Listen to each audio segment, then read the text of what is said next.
जी हाँ दोस्तों, आज की इस वीडियो में हम आपको बताने वाले हैं सेमेस्टर 3 मेजर पेपर 4 का मोस्ट इंपॉर्टेंट क्वेश्चन दोस्तों। और जो भी आपके सिलेबस में जितने सारे टॉपिक्स हैं, हम टॉपिक्स बाय आपको इंपॉर्टेंट क्वेश्चन बताएंगे और वही बताएंगे जो आपके एग्जाम में भिड़ने की बहुत ज़्यादा चांसेस है। फालतू का एक भी क्वेश्चन नहीं कराएंगे, ठीक है। तो चलिए दोस्तों स्टार्ट करते हैं।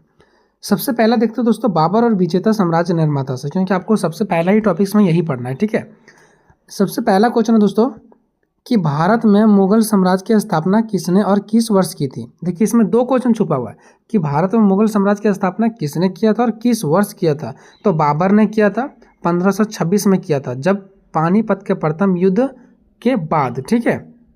चलो दूसरा क्वेश्चन देखते हैं कि बाबर की आत्मकथा तुजुक ए बाबरी बाबरनामा मूल रूप से किस भाषा में लिखी गई थी। तो ये तुर्की भाषा में लिखा गया था, ठीक है। ये तुर्की भाषा में लिखा गया था। ये सब क्वेश्चन मोस्ट इंपॉर्टेंट है दोस्तों। आगे तीसरा, खानवा का प्रसिद्ध युद्ध जो 1527 ईस्वी में होता है, बाबर और किस राजपूत शासक के बीच लड़ा गया था। तो बाबर और राणा सांगा के बीच लड़ा गया था। क्वेश्चन नंबर चौथा दोस्तों, बाबर ने किस युद्ध में विजय के उपरांत गाजी की उपाधि धारण की थी, ठीक है। सॉरी, खानवा के युद्ध के बाद, खानवा का युद्ध हुआ उसी के जस्ट बाद जो बाबर है ना, वो तुरंत गाजी की उपाधि धारण कर लिए। तो ये अभी आपका बाबर से केवल ये 4 मोस्ट इंपॉर्टेंट क्वेश्चन है, ठीक है। अगर आना होगा तो एग्जाम में इसी के अंदर से आएगा, नहीं तो आपको बहुत पढ़ना पड़ेगा दोस्तों। पूरा बुक एक एक करके रटना पड़ेगा, तब आप एक नंबर वाला क्वेश्चन कंप्लीट कर पाओगे। लेकिन हम लोगों का प्रयास रहता है कि जो इंपॉर्टेंट है, जो इस बार पूछ सकता है, वही सारे क्वेश्चन मैं आपको बताऊँ। आगे देखते हैं क्वेश्चन नंबर हमारा ये है आगे हुमायूं टॉपिक से, ठीक है। क्योंकि इसके बाद जो टॉपिक्स आप सभी को पढ़ना है वो हुमायूं वाला पढ़ना है। तो इसमें हुमायूं प्रारंभिक घटना और असफलता ये सब के बारे में क्वेश्चन दे सकते हैं, ठीक है। तो हमारा क्वेश्चन नंबर 5वां है दोस्तों कि चौसा का युद्ध जो 1539 ईस्वी में होता है, बिलग्राम और कनौज का युद्ध 1540 में होता है, एक दोनों किनके बीच में होता है। तो इसका राइट आंसर होगा हुमायूं और शेरशाह सूरी के बीच में होता है, ठीक है। और दोनों युद्ध में शेरशाह की ही विजय होती है।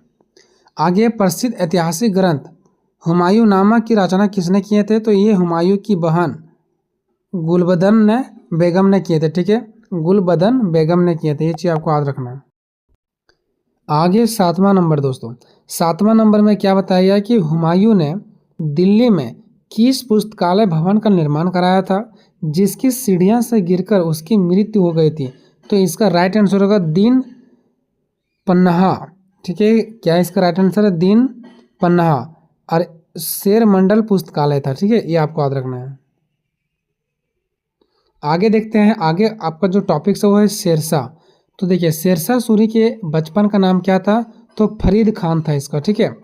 उसके बाद नेक्स्ट पर्सन 9 है कि शेरशाह सूरी का प्रसिद्ध मकबरा भारत में कहाँ स्थित है। तो सासाराम बिहार में, ठीक है। आगे देखिए क्वेश्चन क्या है हमारा, शेरशाह सूरी द्वारा चलाए गए चांदी के सिक्के को क्या नाम दिया गया था जो आधुनिक मुद्रा का आधार बन गया। तो रुपया 178 ग्राम चांदी उसमें मिलाया गया था। तो आपको बस याद रखना रुपया, जो कि अभी भी के समय में रुपया ही हमारे यहाँ चल रहा है, ठीक है। तो ये हो गया 10%। दोस्तों आगे देखते हैं, आगे का प्रश्न देखिए दोस्तों किस प्रकार से यहाँ पर है। मौर्य काल के बाद किस शासक ने कोलकाता से पेशावर तक प्रसिद्ध ग्रैंड ट्रक रोड सड़क ए आजम जिसको कहा जाता है, ठीक है, का पुनरुद्धार करवाया। तो इसका राइट आंसर होगा शेरशाह सूरी। ये बात आपको याद रखना है कि कहीं भी रोड की बात आ जाए, ग्रैंड ट्रक रोड, तो ये आपका शेरशाह ही राइट आंसर होगा।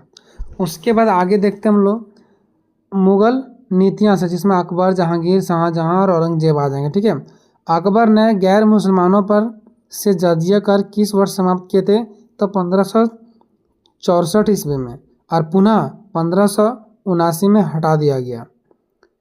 अकबर द्वारा शुरू किए गए धार्मिक पंथ दीन ए इलाकी जो 1582 ईस्वी को स्वीकार करने वाला एकमात्र हिंदू कौन था। तो बीरबल महेश दास, ठीक है।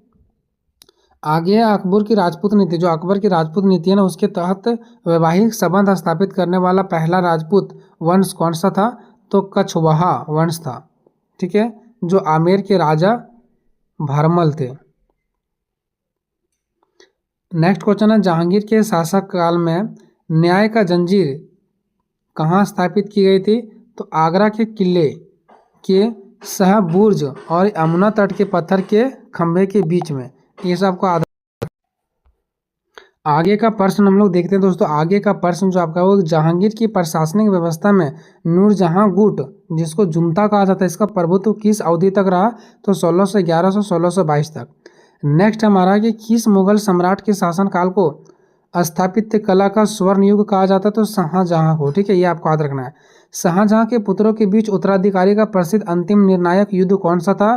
तो इसका जो निर्णायक युद्ध था ना, वो था हमारा सामूगढ़ का युद्ध जो 1658 में हुआ था, और देवराई का युद्ध जो 1659 में हुआ था।